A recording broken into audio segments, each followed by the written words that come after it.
네, 오늘 저녁에 하나님께서 우리에게 주시는 말씀은 이사야 2장 6절에서 22절의 말씀입니다.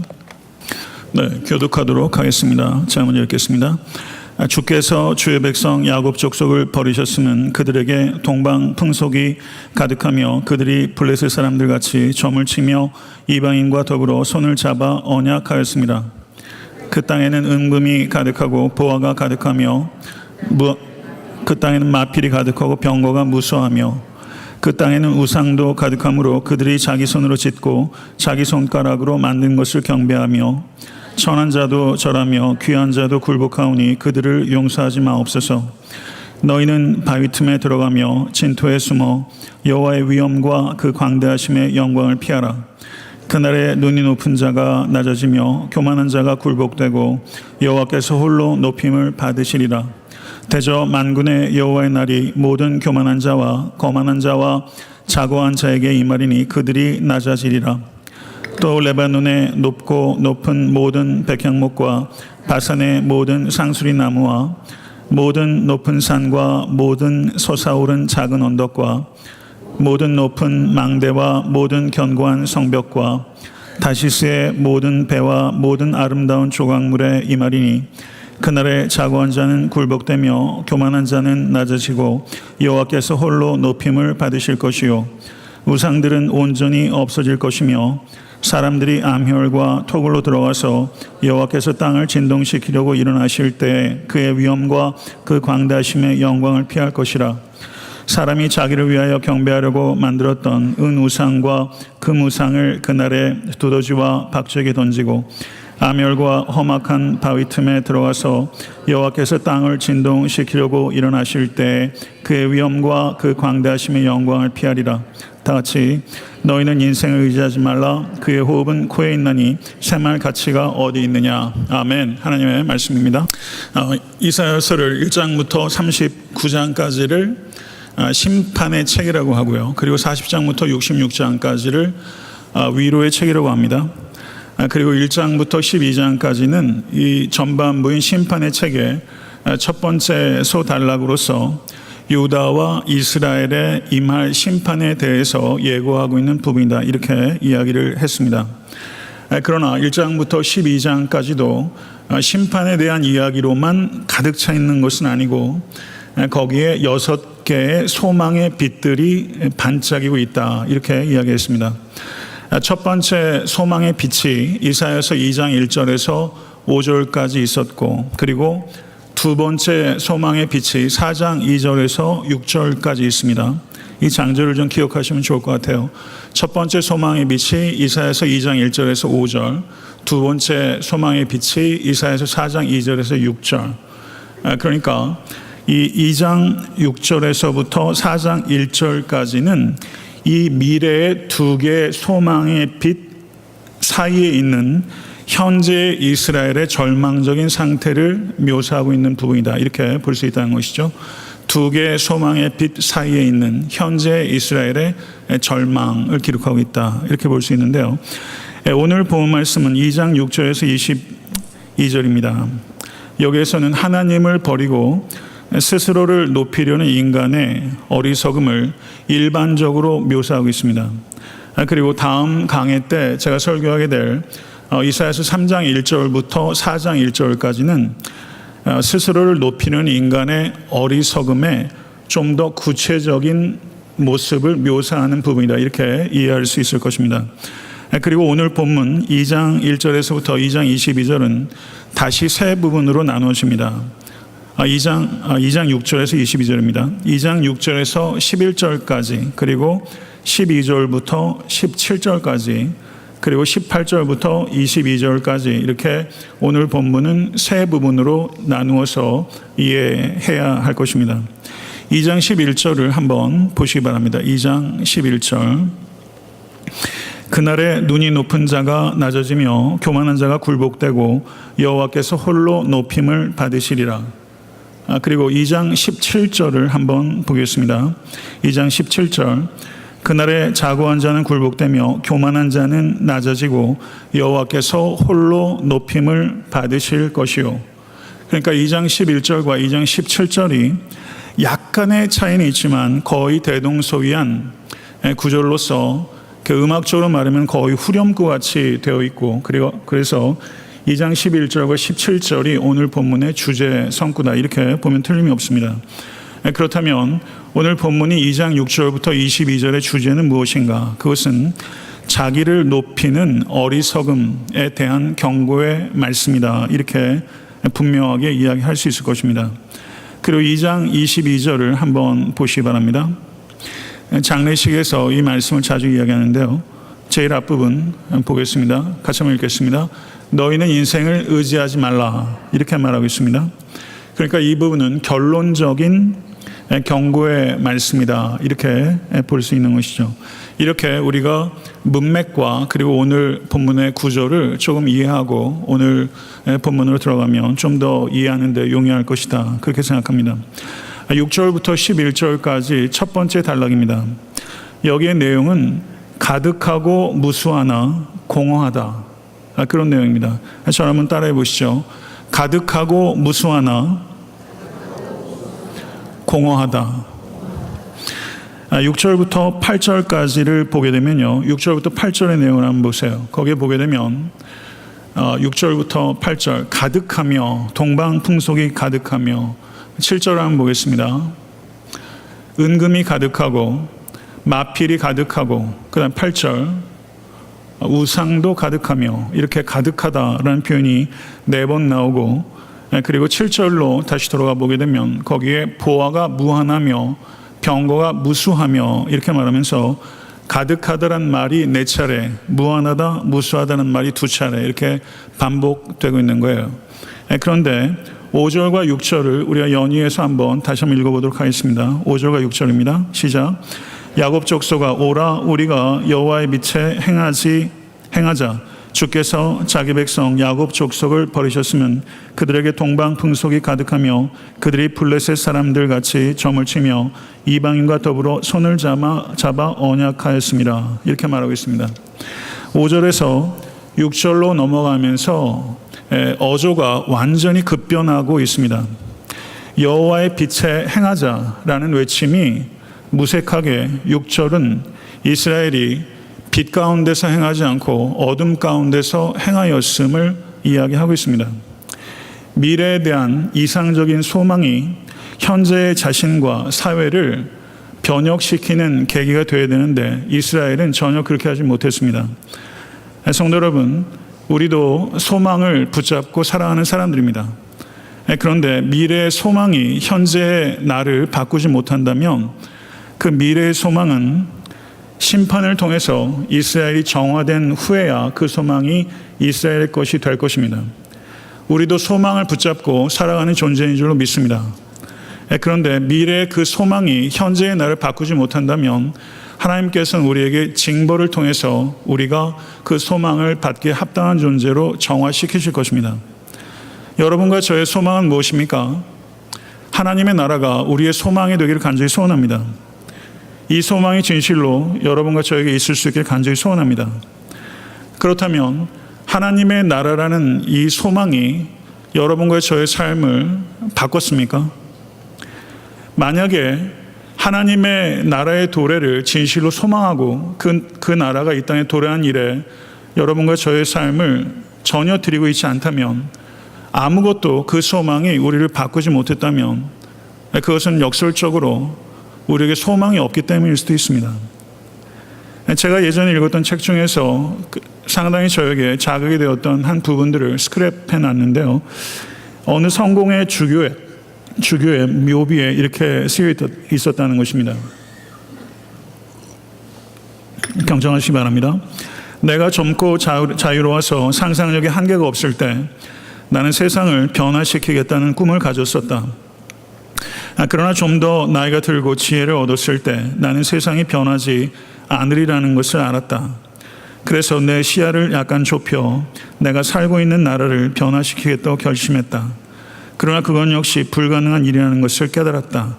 나는 마지막 시도로 나와 가장 가까운 내 가족을 변화시키겠다고 마음먹었다. 그러나 아무것도 바뀌지 않았다. 이제 죽음을 막기 위해 자리에 누워서 나는 문득 깨닫는다. 만약 내가 내 자신을 먼저 변화시켰더라면 그것을 보고 가족이 변화되었을 것을, 또한 그것에 용기를 내어 내 나라를 더 좋은 나라로 바꿀 수도 있었을 것을, 그리고 혹시 누가 아는가 세상까지도 변화되었을런지, 이런 묘비 내용이 적혀 있다는 거예요. 어저께 밤 9시쯤에 저희 교단 그 후배 목사가 저한테 전화를 했습니다. 그래서 저에게 설교에 대해서 몇 가지 질문을 좀 하고 싶다고, 괜찮겠냐고 저한테 묻더라고요. 그래서 그런 질문을 저에게 해준다는 게 좀 고맙기도 해서 9시 정도에 전화를 시작했는데 1시간 넘게 통화를 했어요. 근데 제 후배 목사가 저한테 묻더라고요. 여러 가지 질문을 했는데 가볍게 대답할 수 있는 질문이 하나도 없었습니다. 근데 제일 마지막에 저한테 묻더라고요. 안 목사님, 설교를 통해서 성도님들이 바뀌지 않을 때 어떻게 합니까? 저한테 그런 질문을 했어요. 저는 망설이지 않고 그렇게 대답했습니다. 성도는 설교를 통해 바뀌지 않습니다. 성령님께서 바꾸실 것입니다. 설교를 통해 성도가 변화하지 않을 때 그 실망감을 잘 견디는 것이 목회에 있어서 가장 중요한 요소라고 생각합니다. 저는 제 개인에게 있어서 목표가 있습니다. 저는 설교를 통해서 성도를 바꿔내려고 하지 않습니다. 저는 설교를 통해서 저를 바꾸는 일만은 제가 할 수 있다고 생각합니다. 앞으로도 제가 은퇴할 때까지 제 설교의 목표는 저를 바꾸는 것이 될 것입니다. 제가 아무리 설교에 최선을 다한다 할지라도 성도님들이 변한다면 그것은 항상 저에게 덤이 될 것입니다. 저는 제가 변화하는 데 집중할 것이고 그것만으로 만족하려고 할 것입니다. 왜냐하면 너무 실망할 수 있기 때문입니다. 그럼 하나님께서 저를 긍휼히 여겨 주셔서 덤을 좀 많이 주셨으면 좋겠습니다. 제가 그렇게 이야기를 했어요. 아마 그 목사님도 열심히 설교를 하시는데 성도님들이 잘 변하지 않는다는 그런 한계 가운데 부딪혀 계시지 않나, 그런 생각이 들더라고요. 3절의 말씀을 한번 보시기 바랍니다. 많은 백성이 가며 이르기를 오라, 우리가 여호와의 산에 오르며 야곱의 하나님의 전에 이르자. 그가 그 얘기를 우리에게 가르치실 것이라. 우리가 그 길로 행하리라. 이렇게 말하고 있습니다. 마지막 때에 많은 사람이 여호와의 길로 행할 것이다, 이렇게 이야기를 했습니다. 만국이 여호와의 길을 배우기 위해서 예루살렘에 올 것이다, 이렇게 이야기를 했어요. 그런데 9절의 말씀을 보십시오. 9절의 말씀을 보시게 되면 6절에서 9절의 말씀을 보게 되면 현재 이스라엘이 여호와의 길을 걷고 있는 것이 아니라 이방인의 길을 걷고 있다, 이렇게 말하고 있습니다. 하나님의 뜻과는 정반대로 이스라엘 사람들이 여호와의 길을 걷지 않고 이방인의 길을 걷고 있다, 이렇게 안타깝게 현실을 이야기하고 있는 것이죠. 6절의 말씀 한번 보시기 바랍니다. 6절의 말씀. 주께서 주의 백성 야곱 족속을 버리셨으면 그들에게 동방 풍속이 가득하며 그들이 블레셋 사람들같이 점을 치며 이방인을 더불어 손을 잡아 언약하였음이니라. 이스라엘 백성들이 이방인의 길을 갔다는 것을 이야기하는 것입니다. 여기서 보게 되면 동방 풍속이라고 말했는데 아마도 아수르와 바벨론을 이야기할 것으로 보여지고요. 여기서 블레셋 사람들 같이 점을 치며 라고 했는데 블레셋 사람들은 이스라엘 서쪽에 있는 사람들입니다. 그래서 이스라엘이 동쪽에서부터 서쪽까지 이방 풍속을 빌려왔다. 그래서 2장 6절에서 강조하고 있는 것은 이스라엘이 하나님의 지혜로 가득한 것이 아니라 세상 지혜로 가득하다라고 이야기를 하고 있는 것입니다. 7절의 말씀을 보시기 바랍니다. 7절의 말씀 다시 한번 읽겠습니다. 그 땅에는 은금이 가득하고 보화가 무한하며 그 땅에는 마필이 가득하고 병거가 무수하며 라고 말하겠습니다. 2장 6절이 세상 지혜로 가득한 이스라엘을 이야기하고 있다면 2장 7절의 말씀은 세상 가치로 가득한 이스라엘을 이야기하고 있습니다. 세상 가치는 무엇입니까? 은금과 마필과 병거입니다. 간단하게 말하면 세상 가치는 부와 힘입니다. 이스라엘이 세상 가치로 가득하다, 이렇게 이야기를 하고 있는 것이고요. 2장 8절을 한번 보겠습니다. 2장 8절. 2장 8절에서 2장 9절 굴복하오니까지 같이 한번 읽어보겠습니다. 그 땅에는 우상도 가득하므로 그들이 자기 손으로 짓고 자기 손가락으로 만든 것을 경배하며 천한 자도 절하며 귀한 자도 굴복하오니 이렇게 말하고 있습니다. 경청하십시오. 2장 6절에는 세상 지혜로 가득하고 2장 7절은 세상 가치로 가득하다. 그 결과는 무엇인가? 성도 여러분, 이스라엘처럼 여러분과 저도 세상 지혜와 세상 가치로 가득 채우면 그 결과가 무엇인가? 8절이라는 것입니다. 세상 지혜와 세상 가치로 가득한 개인과 나라와 민족의 결과는 자기를 높이는 자기 숭배가 될 것이다. 그리고 자기 숭배는 곧 우상 숭배다. 성경이 그렇게 말하고 있다는 것입니다. 자기 손으로 짓고 자기 손가락으로 좌지우지할 수 있는 우상을 경배할 것이다. 그래서 우상 숭배의 핵심은 무엇인가? 그것은 자기 숭배라는 것을 기억하실 수 있게 간절히 축원합니다. 우상 숭배는 self-absolutization, 자기를 절대화하는 것, 그것이 우상 숭배의 본질이라는 것을 기억하실 수 있는 여러분과 제가 될 수 있게 되기를 간절히 바랍니다.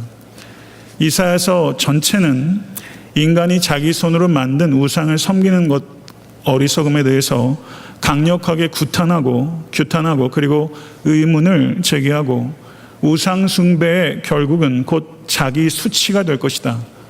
자기를 높이는 것의 결과는 곧 자기 수치가 될 것이다. 이것이 이사야가 거듭해서 강조하고 있는 것이라는 것을 모쪼록 영혼과 뼛속에 새길 수 있는 모든 지체될 수 있게 간절히 축원합니다. 이러한 이스라엘의 죄악성에 대하여 이사야가 뭐라고 말했냐면요. 9절 하반절을 한번 읽겠습니다. 그들을부터 한번 읽도록 하겠습니다. 시작. 그들을 용서하지 마옵소서. 그들을 용서하지 마옵소서. 이 마음을 저는 좀 설교를 준비하면서 이해해 보려고 했어요. 이사야서 하나님 앞에 이스라엘을 용서하지 마옵소서. 그들이 세상 지혜와 세상 가치와 그리고 자기 숭배로 가득합니다. 그들을 용서하지 마시옵소서. 이렇게 이야기를 했는데 제 귀에는요, 하나님 이들을 용서하여 주시옵소서로 들리더라고요. 이게요. 이 마음이 선지자의 마음이고 이 마음이 목회자의 마음이고 이게 부모의 마음이 아닌가. 내 자식이 밖에 나가서 세상에서 참 부끄러운 죄를 졌다고 생각해 보세요. 내 자식이라고 싸고 들고 합당한 벌도 안 받고 그냥 숨기고 이렇게 하는 게 부모 노릇 아니잖아요. 세상에서 받아야 될 벌이 있으면 합당히 받고 그리고 세상 사람들 무시할 때 내 자식 안고 품고 그리고 신뢰해주고 하는 게 부모 노릇이니까 이게 그들을 용서하지 마옵소서라는 이면에 있는 그들을 용서해 주옵소서, 이게 저한테 생각이 되면서 과연 저는 목회자로서 이 이중적인 이 딜레마, 용서하지 마옵소서와 용서해 주시옵소서는 이 딜레마를 제가 목회자로서 얼마나 이해하고 있을까. 그리고 저도 3명의 아이들을 키우는 아빠지만 아이들 많이 어려서 애들한테 용서할 잘못이 뭐가 있겠어요. 근데 커가면서 용서할 수도 없고 용서하지 않을 수도 없는 그런 부모로서의 딜레마도 제가 경험하게 되겠죠. 저는 이스라엘의 이 현재 상태에 대한 이 이사의 이 절망, 뭔가에 우리가 완전하게 절망하는 것, 저는 필요하다고 생각합니다. 내 자신에 대해서 완전하게 절망하는 것, 그때 하나님 나라에 대한 소망만으로 가득 채워질 수 있는 것처럼 우리가 내 안에 있는 이 죄성에 대한 이 뿌리 깊은 죄성에 대해서 아주 철저하게 절망하는 것, 그것이 우리에게 곧 소망이 될 것이다. 이스라엘의 죄는 절대 용서할 수 없지만 이스라엘은 너무나 사랑하는 이 이사야의 이 마음을 보면서 이 사랑과 공의의 이 갈등하는 이 이사야, 공의롭기도 너무 어렵고요. 살아가다 보면요, 사랑만 하는 것도 너무 어려운데 공의롭기도 하면서 사랑할 수 있는 이 두 가지를 결합한다는 것이 얼마나 그 사람에게 고통을 가중하는 것이겠습니까? 이 두 가지를 결합하는 것은 그렇기 때문에 지혜가 필요하고 자기 희생이 필요한 것인데, 이 공의와 사랑의 격돌한 자리, 이게 예수 그리스도의 십자가인 줄 믿습니다. 우리의 죄를 너무 혐오하지만 죄인된 여러분과 저를 너무나 사랑하시는 하나님의 고통, 하나님의 고통이 예수 그리스도의 십자가라는 것이죠. 그래서 저는 여러분과 제가 그들을 용서하지 마옵소서라는 이사야의 마음, 무엇보다 십자가 위에서 달려 돌아가시면서 저들의 죄를 용서하시옵소서라고 하셨던 예수 그리스도의 그 갈등, 그래서 지혜와 자기 희생의 이 십자가를 우리가 조금 더 이해하고, 그리고 이해할 뿐만 아니라 그 십자가를 감당함으로 여러분과 저의 삶이 모쪼록 이 어둡고 악한 세상에서 희망이 될 수 있게 간절히 소원하고, 성령을 의지하며 부단히 애쓰면 반드시 그렇게 될 줄로 저는 확신합니다. 성도 여러분, 인간은 부와 그리고 권력과 자기 숭배를 통해서 절대 높아지지 않습니다. 자기를 높이려는 인간의 추구는 결국은 자기를 낮추게 되는 것이 될 것이다. 성경은 우리에게 분명하게 말씀하고 있습니다. 그래서 10절과 11절을 한번 보시죠. 10절과 11절 다 같이 한번 읽겠습니다. 너희는 바위 틈에 들어가며 진토에 숨어 여호와의 위엄과 그 광대하심의 영광을 피하라. 그날에 눈이 높은 자가 낮아지며 교만한 자가 굴복되고 여호와께서 홀로 높임을 받으시리라. 아멘. 이 고통스러운 시간에 우리가 바라봐야 될 게 무엇인가? 여호와 하나님께서 홀로 높임을 받으시기를 원하는 것, 그것이 여러분과 저의 한 가지 소원이 있다면 여호와께서 홀로 높임을 받으소서, 이것이 우리의 간구가 될 수 간절히 바랍니다. 요한계시록 6장 15절 17절을 한번 보겠습니다. 요한계시록 6장 15절에서 17절의 말씀, 요한계시록 6장 15절 17절 다시 한번 읽겠습니다. 땅의 임금들과 왕족들과 장군들과 부자들과 강한 자들과 모든 종과 자유인이 굴과 산들의 바위 틈에 숨어 산들과 바위에게 말하되 우리 위에 떨어져 보좌에 앉으신 이의 얼굴에서와 그 어린 양의 진노에서 우리를 가리라. 그들의 진노의 큰 날이 이르렀으니 누가 능히 서리요 하더라. 아멘. 땅의 임금들과 왕족들과 장군들과 부자들과 강한 자들과, 여러분과 저는 이 가운데 속하지도 않습니다. 이런 자들이 바위 틈에 숨게 될 것이다. 자기를 높이는 자는 철저하게 숨게 될 것이다. 어린 양의 진노가 임하게 될 것이다. 이렇게 이야기를 하고 있어요. 어저께도 저희 아이들 셋이 자는데요, 밤에 같이 자거든요, 제 방에서. 그런데 밤에 이 손전등 가지고 잘 놀아요. 그래서 불 다 꺼놓고 그거 가지고 노는 거 좋아해요. 저도 어렸을 때 그랬던 것 같아요. 근데 우리가 손전등 빛이라는 게 얼마나 미미한 빛입니까? 손전등을 우리가 정오에 태양이 장렬할 때 손전등을 들고 광명천지에 손전등을 들고 나가는 것은 이건 빛이 아니에요. 인간이 자기를 높이는 것은 정오에 장렬한 태양 아래 우리가 손전등을 들고 나가는 것처럼 부질없고 어리석은 것이라는 것이죠. 자기를 높이는 것이 얼마나 부질없고 어리석은가 한 것을 우리가 이 세상을 떠날 때 비로소 깨닫는다. 이건 너무 안타까운 일이죠. 저는 여러분과 제가 아직도 힘이 있을 때 자기 이름을 높이는 것이 얼마나 부질없고 어리석은가 하는 것을 아주 뼈저리게 느꼈으면 좋겠습니다. 철학자가 그렇게 얘기를 했어요. 인간은 만물의 척도다. 제가 철학과에 들어갔을 때 거의 그 얘기를 처음 배우기 시작했어요. 인간은 만물의 척도다. 되게 멋진 말인 줄 알았어요. 근데 인간이 만물의 척도가 되는 순간 인간의 가치와 의미는 완전히 사라집니다. 주님께서 척도입니다. 인간의 가치와 의미는 내가 중심이 될 때 생기지 않아요.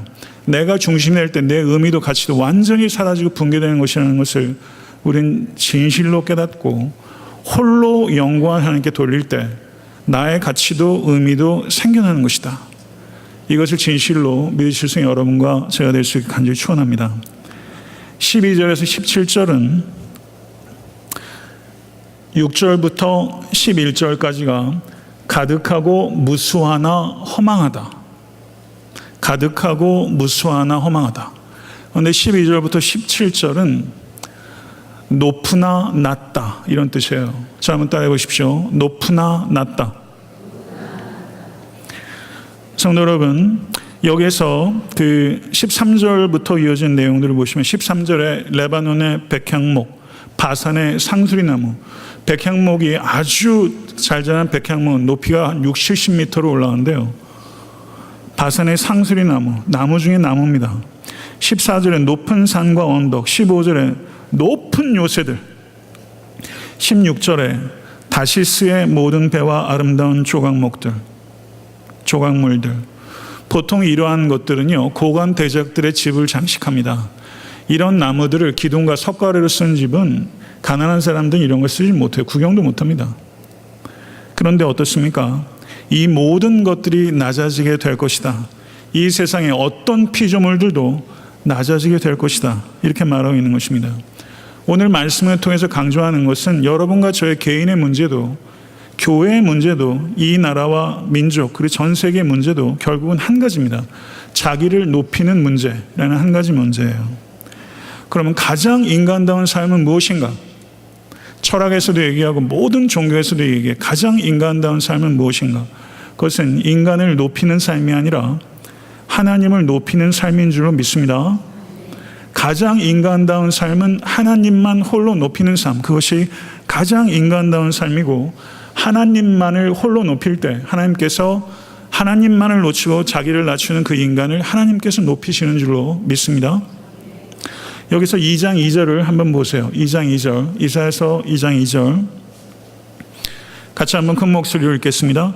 말일에 여호와의 전의 산이 모든 산 꼭대기에 굳게 설 것이요 모든 산 위에 뛰어나리니 만방이 그리로 모여들 것이라. 아멘.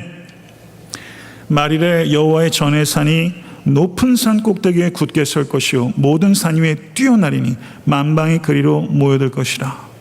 누가 높입니까? 하나님께서 높여주신다는 거예요.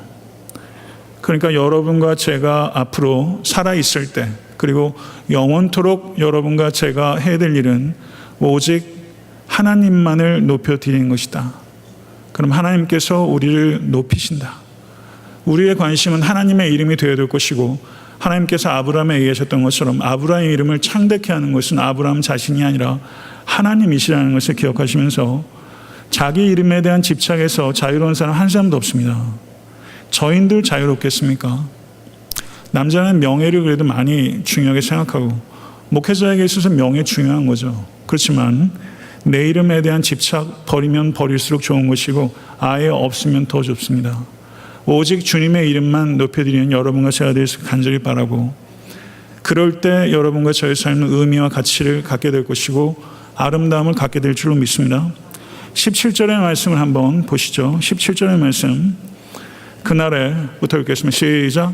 그날에 자고한 자는 굴복되며 교만한 자는 낮아지고 여호와께서 홀로 높임을 받으실 것이요. 아멘. 아멘. 믿으십니까? 11절을 한번 보세요. 11절과 17절은 거의 반복이에요. 이게 후렴구예요. 노래로 말하면 후렴구예요. 저는 여러분과 저의 영혼 가운데 이 노래가 계속 반복되면 좋겠어요. 이게 후렴구처럼 우리의 영혼 가운데 계속 들리면 좋을 것 같아요. 그날에 눈이 높은 자가 낮아지며 교만한 자가 굴복되고 여호와께서 홀로 높임을 받으시리라. 이것이 지속적이고 반복적으로 노래처럼 내 영혼 가운데 들려야죠. 교만하지 않은 사람이 이 가운데 누가 있습니까? 성도 여러분, 우리는 교만합니다. 그래서 이것이 우리 영혼 가운데 반복적인 노래처럼 울려 퍼지는 그런 축복, 그런 경건이 있을 수 있게 간절히 축원합니다. 저는 이 말씀을 보면서 우리가 낮춰야 되는 것은 자기 자신이지 타인을 낮추라는 건 아니잖아요. 그렇죠? 근데 가만히 보면 제 자신도 그렇고 많은 사람들이 자기 자신을 낮추는 데는 굉장히 등한한데 타인을 낮춰요. 거기에 열심이에요. 남들이 자신을 낮추면 발끈해요. 예, 발끈해요. 예, 저도 예외가 아니죠. 가만히 생각해 보면 다른 사람이 나를 좀 낮추면 어떤가? 내가 스스로 낮추진 않으니까 낮춰주는 모양이다 생각하면 그것도 수고해 주는 거죠. 그런 생각 얼핏 들더라고요. 내가 나를 어지간히 낮추지 않으니까 타인이 나를 낮추는 모양이구나. 좀 너그럽게 생각할 수 있죠. 다른 사람이 여러분들 좀 낮추는 거 그렇게 발끈하세요? 저는 거기에 민감하기보다는 내가 한 말과 행동과 상관없이 나를 낮추는 사람이 있다면 거기에 발끈하기보다 타산지석으로 삼아서 나는 타인을 부당하게 낮춘 적은 없는가? 사실은 우리가 민감해야 될 부분은 그거죠. 다른 사람이 나를 낮추는 것에 대해서는 둔감해지고 내가 다른 사람을 낮추진 않았는가 하는 데 있어서는 예리해져야죠. 돈이 있고 권세 있는 사람에게는 아첨합니다. 여기에서 예외세요. 돈이 있고 권세 있는 사람 앞에서는 얼마나 공손해지는지 몰라요. 근데 지극히 작은 자 앞에서는 허장성세를 부립니다. 저도 그럴 때가 너무 많아요. 제 안엔 그런 천박함 없겠습니까? 지극히 작은 성도들을 제가 정말로 높이는가?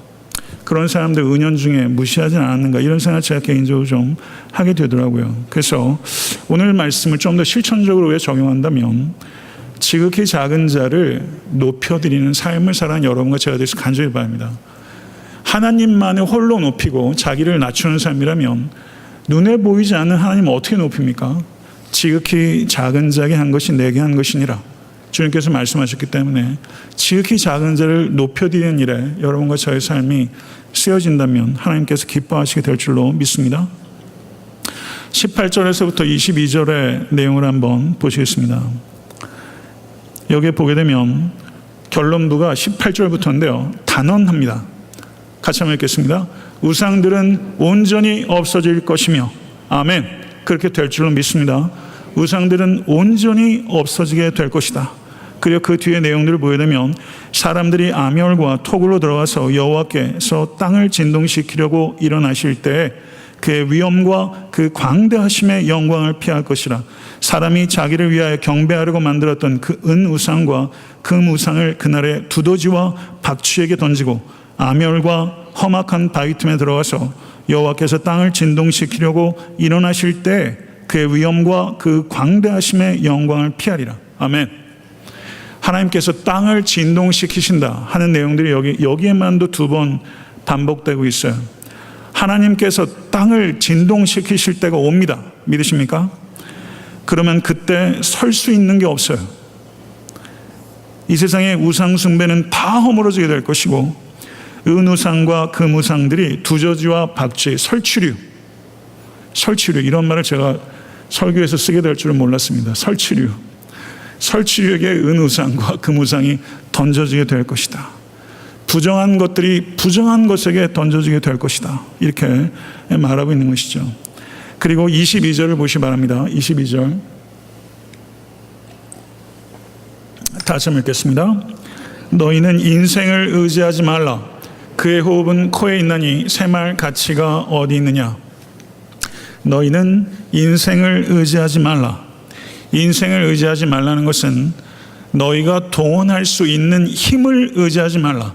그게 돈이든 권력이 됐든 너희가 동원할 수 있는 것을 의지하지 말라. 코 밑에 한번 손 한번 대보세요. 흥 하고 숨 한 번 쉬어보세요. 제가 하라고 또 다 하시니까 마음이 뿌듯합니다. 예, 제가 제 나이에 비해서 목회 연한에 비해서 장례를 많이 치렀어요. 전 그때마다 정말 많이 배웁니다. 그러면 이 코 밑에 손을 갖다 대봐요. 제가 겁이 되게 많아요. 그래서 죽어있는 이렇게 작은 것들도 근처를 못 가요. 근데 성도님들은 이렇게 돌아가시게 되면 아무 생각 없이 가고 만지게 되고 쓰다듬게 되고 그렇더라고요. 목회가 그렇더라고요. 네. 그것도 참 희한하더라고요. 네. 그래서 이렇게 대봐요. 그래서 이 말씀을 생각해 봐요. 네. 코에 호흡이 있었는데 조금 전까지 조금 전까지도 몸에 피가 돌고 따뜻했는데 제가 손을 잡았을 때 온기가 있었는데 이제 호흡이 끊어지고 몸에 경직이 오고 하는 것을 보면서 사람이 뭔가. 제가 예전에 이재철 목사님 설교하면서 그런 얘기 하셨어요. 고르바초프의 아내가 죽었을 때 고르바초프의 아내가 어디서 내려왔냐면요. 유럽에서 그 장례식이 방송이 됐대요. 근데 이재철 목사님 그걸 본 모양이에요. 고르바초프의 아내면은 세상 권력자 중에 권력자의 아내 아닙니까? 근데 그 아내의 시신이 화물칸에서 내려오더래요. 사람이 죽으면요, 고르바초프의 아내도 그 시신은 화물이 되는 것이다. 예전에 시골에 이렇게 사람이 죽으면 상여가 나가요. 저 어렸을 때 상여를 많이 쫓아다녔어요. 그러면 쫓아다녀 결국에 산에 올라가면 이렇게 무덤을 만들고 분토하고 그러면 사람들이 장압발로 위에 가서 이렇게 밟잖아요. 다 그렇게 가는 건데 여기 보게 되면 창세기 2장 7절에 여호와 하나님이 땅이 흙으로 사람을 지으시고 생기를 그 코에 후 불어넣으시니 사람이 생명이 되니라.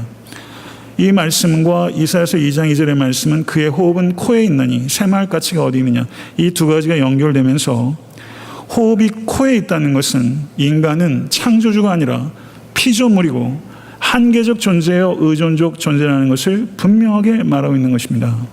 성도 여러분, 철저하게 의존적 존재가 되십시오.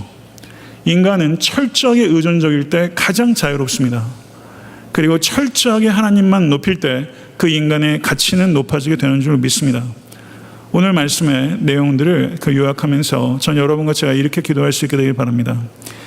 우리는 미래의 소망이 있는 사람입니다. 소망이 있는 사람은 현재의 자신을 부단히 바꿔낼 수 있습니다.